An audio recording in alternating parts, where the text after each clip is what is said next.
I just had to comment on this.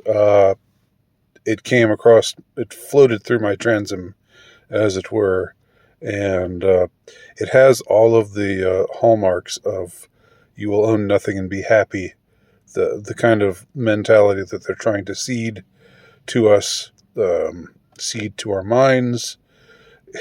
There's the worst of it, though.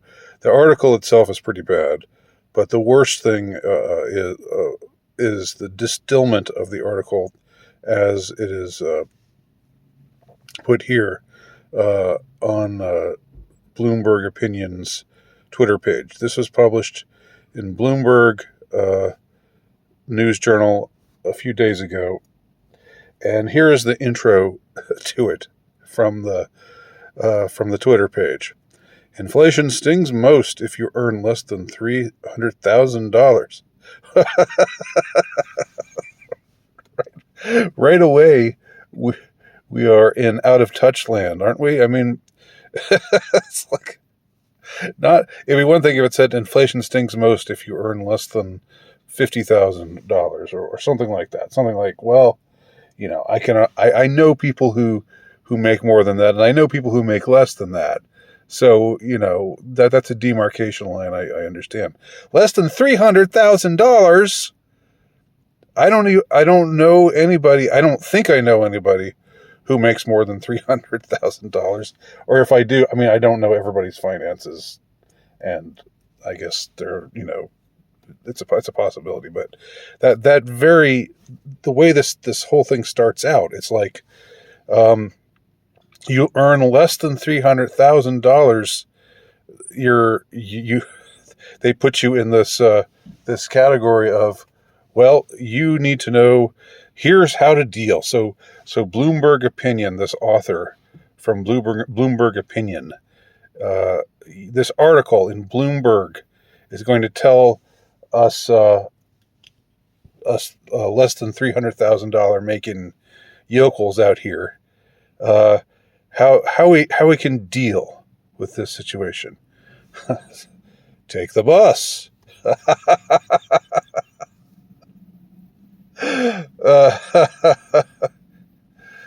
Don't buy in bulk. That's strange. That's interesting, isn't it? That you'd think that they would want us to be prepared for if we know that inflation is bad now and it's going to get worse later. You'd think that it would be smart to buy in bulk, but no, don't buy in bulk. Next, try lentils. No, don't buy in bulk because we want you to starve. You're a useless eater anyway, but that's in invisible ink. They don't say that out loud. Try lentils instead of meat. This just sounds like, I mean, I know it's a cliche to say this right now, but it sounds like something from The Onion, or some satirical journal, written from, this is not Jonathan Swift's Modest Proposal, where he's coming across as out of touch, and heartless intentionally as a satirical strategy to make a point. That's not what this is. They're actually being honest and upfront and sincere. All right, last little bullet point here. Nobody said this would be fun. Nobody.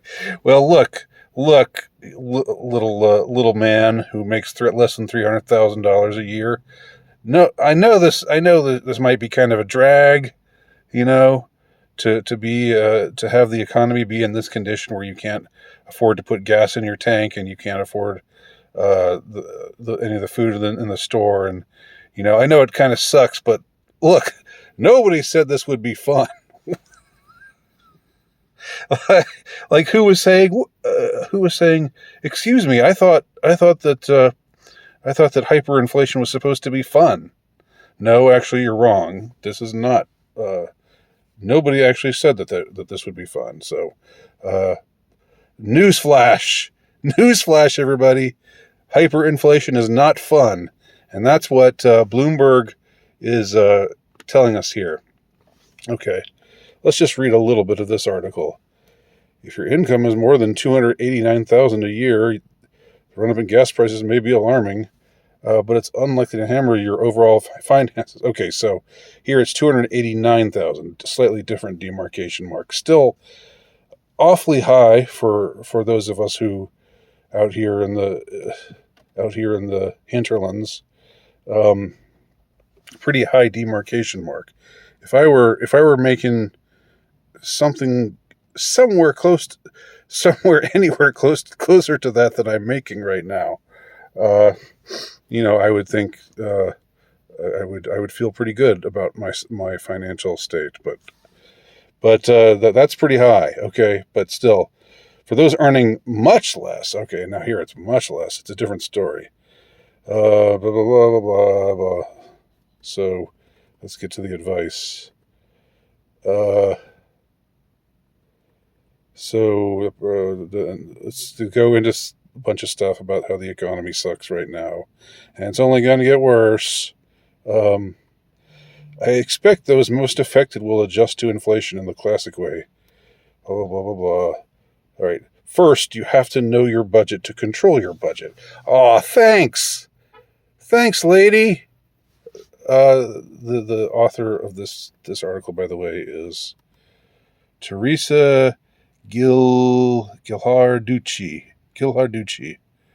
She was a Schwartz Professor of Economics at the New School for Social Research, and a board of directors at the Economic Policy Institute, the EPI. That sounds a lot like that sounds like I don't know, that has echoes of things that like the World Economic Forum and so forth to me. All right. So anyway, so what does she say we should? So the bullet points were in that piece on Twitter. When it comes to food, don't be afraid to explore. Remember they said replace meat with lentils. Though your palate may not be used to it, tasty meat substitutes include vegetables, where prices are up only a little over 4%, or lentils, and beans, which are up only about 9%. That's still up. Okay, so beef is going to be more expensive. So let them eat lentils. That's what I've heard. That's the big meme that's come out of this. It's this lady from Bloomberg saying, like Marie Antoinette was rumored to have said. I think it was just a myth that she said it. Said let them eat cake. All right, and stay away from buying in bulk. You don't save any money by buying more. Sure, there may be great deals, but most consumers wind up falling for the tricks that entice them to spend more. See, you're just too dumb to buy in bulk. That's what they're telling you here. So you shouldn't do it. Now, one has a hard time not reading a certain subtext here, which is we don't want you to stock up. Stocking up would be bad because we want you to starve. That's our long-term goal, is to reduce the human population by 95%. So don't buy in bulk so that you can at least be secure that you have food for your family for a while. Don't do that, because you'll probably fall. You're a stupid ignoramus. You're not a sophisticated economics professor like me. So you're probably gonna just fall for these tricks, blah blah blah, and end up buying things that you don't really need. Aside from being more thoughtful about purchases, it is also prudent to think about unnecessary charges. Oh well, thanks. That's really helpful. God, that's something I need to read an article to know to be aware of. Right. Now here's where it gets a little funky. It's been pretty funky up to this point, but here's where it gets a little more funky. If you're one of the many Americans who became a new pet owner during the scamdemic, you may want to rethink those costly pet medical needs. It may sound harsh, but researchers actually don't recommend pet chemotherapy which can cost up to $10,000 for ethical reasons. Let your pets die. Kill your pets. They're I mean, you want to talk about useless eaters. Your little furry friends that you bought during the scamdemic. You know, yeah. Don't spend $10,000 on chemo for them, but also the undercurrent here. What's written in invisible ink here is don't it might be a good idea to maybe put that puppy down. Take that puppy to the puppy killing place and leave it there. Or maybe, why not eat your pets? Have a little dog and barley meal there. All right. Coping with inflation could mean drastic actions or small ones. Try to be flexible and creative as possible. Scientists tell us blah, blah, blah. Most of this is boring. All right. So there you go. That's the article. And the article itself is pretty sorry, but it's not as awful as this. I mean, this is really... Here's how to deal. Again, let's review. Take the bus. Sell your car. You can't afford your car anyway. And take public transportation. Now, this only applies to people living in the city, but that's where we want everybody to move to anyway, right? That's the plan to clear out everybody from the rural areas and get them all to the dystopic Blade Runner-esque cityscapes of the future, where they can live in tiny boxes. Don't buy in bulk because we want you to starve. Try lentils instead of wheat.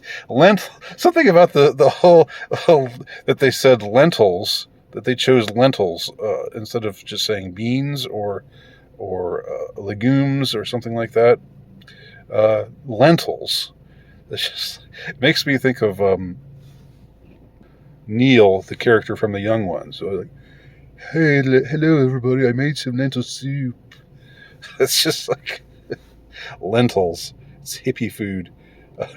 Nobody said this would be fun. Buck up, you useless eaters. Gosh, I mean, it's hard. It's hard for me. Again, if I'm going to apply, I don't want to just read this and be outraged. I want to read this and ask myself why they have taken this tack, why this writer in this major publication is writing in this manner. Is it just that she is really as out of touch as she sounds and doesn't know how she's coming across? That is possible. It's also possible that she's just, this is a real let them eat lentils kind of deal. Like, we don't care about you poors out there. You all can starve. You're not in the club. So here's some, but like she's intentionally taking this kindergarten teacher kind of tone with us.